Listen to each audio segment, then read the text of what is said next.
నమస్తే అండి. మరి వల్లభనేని వంశీ గారు అరెస్ట్ తర్వాత వైసీపీ నాయకులందరూ ఒకటే మాట మాట్లాడుతూ ఉన్నారు. 8 నెలల్లో కూటమి ప్రభుత్వం వైఫల్యం చెందడం వల్లే డైవర్షన్ పాలిటిక్స్లో భాగంగా ఈరోజు వైసీపీ నాయకులను కానీ కార్యకర్తలను కానీ అరెస్టులు చేస్తూ ఉన్నారని చెప్పేసి మాట్లాడుతున్నారు. ఎందరూ సమర్థిస్తారు?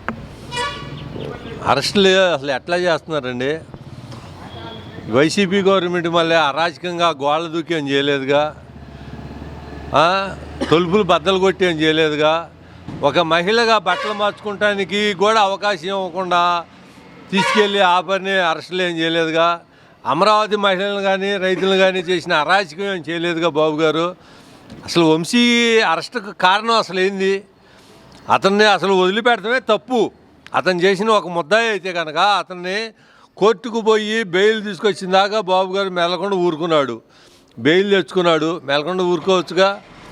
అతను కేసు పెట్టిన అతన్ని ఎన్ని హింసలు గురి చేశారండి. అసలు మామూలుగా హింసలు గురి చేసి అతను భయభ్రాంతులు గురి చేసి అతను కారులో తీసుకొచ్చి అధికారం లేకపోయినా కానీ ప్రతిపక్ష హోదాలో ఉండి కూడా ప్రతిపక్షం కూడా ఏడతచ్చిందిలో 11 సీట్లకు ప్రతిపక్షం కూడా ఏడంది. అసలు అతన్ని ఎన్ని రకాలుగా హింసకు గురి చేసి భయభ్రాంతులు గురి చేసి ఒక దళితుడిని అయ్యుండి కూడా అధికారం ఉండగానే ఎడితిరిగి శిరోమండలాలు కానీ చంపటాలు కానీ కేసులు లేకుండా చేశారు.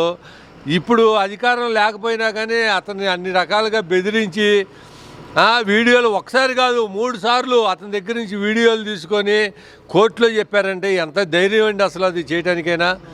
ఇప్పుడు చెప్పాలంటే వంశీ అతను పోయి అతనే దోముకున్నాడు. అసలు హాయిగా మెలకొండ హైదరాబాద్లో మెలకొండ కూర్చునేవాడు కాక కదిలిచ్చి తేనెతొట్టును దులుపుకున్నాడు. ఇప్పుడు ఆ తేనెతొట్టును దులుపుకొని అతను చేసిన అరాచకం మొత్తం ఇప్పుడు బయటపడుతుంది. ఆమె ఏదో వాళ్ళ భార్య మరి ఏదో గొప్పగా ఏదో మా ఆయన అట్లా చేస్తున్నారు ఇట్లా చేస్తున్నారు, పడుకుంటానికి మంచం ఇవ్వట్లేదు చేయట్లేదు అన్నారు. అమ్మా అప్పుడు అందరూ వైసీపీ గవర్నమెంట్ చంద్రబాబు నాయుడు 74 సంవత్సరాలు ఉంటే అతన్ని ఎన్ని హింసలు గురి చేశారో అవన్నీ మేము మర్చిపోలేము.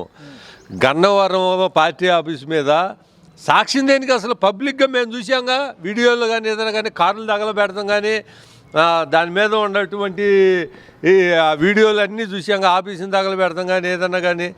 ఇది కరెక్ట్ కాదు కదండి. ఇది ఏదైనా కానీ ఇది వంశీకి ఇక ఏదైనా కానీ వంశీ చాప్టర్ క్లోజు. అతను రాజకీయం అనేది ఇక లేదు ఇక నాకు తెలిసి.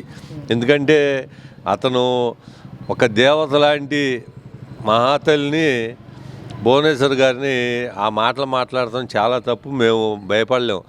ఎప్పుడూ ధైర్యంగా ఉండటువంటి చంద్రబాబు నాయుడు మీద కళ్ళు అమ్మట నీళ్లు తెప్పించిన సన్నాసి ఈ వంశీ. మేము అతన్ని పాపం అనేవాడు అసలు ఎవడు ఉండడు నాకు తెలిసి. వైసీపీ నాయకుడని ఏదో పైగా వాళ్ళ మాటలు అరాచకం అది ఇది అని మాట్లాడుతున్నారు కానీ అరాచకం కాదు. అతను చేసిన తప్పని ప్రతి వైసీపీ నాయకుడు అంటున్నారు. అతను చేసిన తప్పుకి ప్రతిఫలం అనుభవిస్తున్నాడని చెప్పి ప్రతి వైసీపీ వాళ్ళు అంటున్నారు. కాకపోతే ఏంటంటే బయటపడి మాట్లాడలేకపోతున్నారు, అంత తప్పితే ఏం లేదు. ఆ పనువల సుధాకర్ రెడ్డి హైదరాబాద్లో ప్రెస్ మీట్ పెట్టేసి భావోద్వేగానికి గురవుతున్నాడు. మరి ఏందో నాకు అర్థం కావట్లే. ఆయన అయ్యా బాబు నువ్వేగా చంద్రబాబు నాయుడు గారి మీద కోర్టులో వాదించింది నువ్వు. అసలు ఎంత అరాచకంగా చేపించి బాబు గారిని జైల్లో వేపించావా? కనీసం ఎఫ్ఐఆర్ ఇచ్చావా? జైలు వేసినాక వంశీ ఇంటికి వెళ్ళి ఆ మొత్తం ఎఫ్ఐఆర్తో సహా కేసు ఏ రకంగా సెక్షన్లతో సహా ఆయనకి పేపర్ ఇచ్చేసి ఇంకా ఆ బాత్రూమ్ పోయేస్తానంటే 40 నిమిషాలు టైం ఇచ్చారండి అసలు మరి పోలీసులు. మరి వేరే వాళ్ళకి ట్యాబ్లెట్లు వేసుకుంటానన్నా కానీ అచ్చెన్నాయుడు గారు అమ్మట ముడ్డెమ్మటి నెత్తురొస్తున్నా కానీ ఆయన ఆ పని ఎక్కడి నుంచి శ్రీకాకుళం జిల్లా నుంచి ఆయన్ని అంత అరాచకంగా తీసుకొచ్చారు. బాబు గారిని ఎక్కడ నంద్యాల నుంచి తీసుకొచ్చారు. మీ చేసిన అరాచకంలో అసలు ఇది ఎక్కడుందరు నాయన? ఈయన బాబు గారు అంత రూల్ అండ్ లా ప్రకారంగా చేస్తున్నాడు. మీరు చేసిన పాపాలు ఎప్పుడైనా కానీ ఆ పాపం పండాలి, దాన్ని మీరు అనుభవిస్తారు. అంటే వైసీపీ నాయకులను కానీ కార్యకర్తలను కానీ అప్రజాస్వామికంగా ఈరోజు అరెస్టులు చేస్తున్నారని చెప్పి పొన్నవోలు సుధాకర్ రెడ్డి మాట్లాడడం ఎలా చూడొచ్చు? ఇప్పుడు ఏదో అంటారు దొంగ అన్నట్టుగా ఉన్న వాళ్ళ మాటలు బట్టి చూస్తుంటే.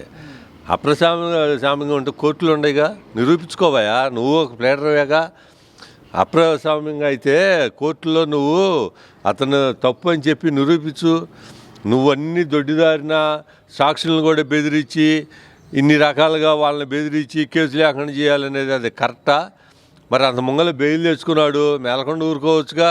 మళ్ళీ అతని మీదే మళ్ళీ అసలు అతను సాక్ష్యం కాదుగా, అసలు ప్రపంచమే చూసింది కదండి.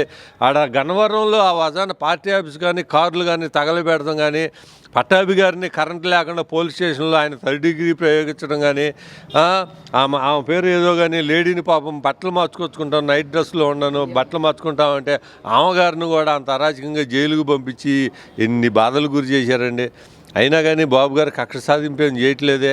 అరాచకంగా ఆయన అర్ధరాత్రుల పూట పోయి శుక్రవారాల పూట నువ్వు చేసేయని శుక్రవారాలక శని ఆదివారాల సెలవులు అని చెప్పి శుక్రవారం పూట సాయంత్రమేగా నువ్వు ఏది చేసినా కానీ గోళ్ళ బాగలు కొట్టినా, ఇళ్ళు బాగలు కొట్టినా, అరెస్టులు చేసినా కానీ ఆ 2 రోజులు కోర్టులు ఉండవు, బెయిల్ రాకుండా చేయాలనేగా నువ్వు చేసావు. ఈయన అటువంటి ఏం చేయట్లేదుగా. ఈయన ఎంతసేపటికి రాష్ట్ర అభివృద్ధి మీదే దృష్టి పెడుతున్నాడు కానీ కక్ష సాధింపు చర్యల మట్టుకి పాల్గొనట్లేదని చెప్పి నేను అనుకుంటున్నానండి.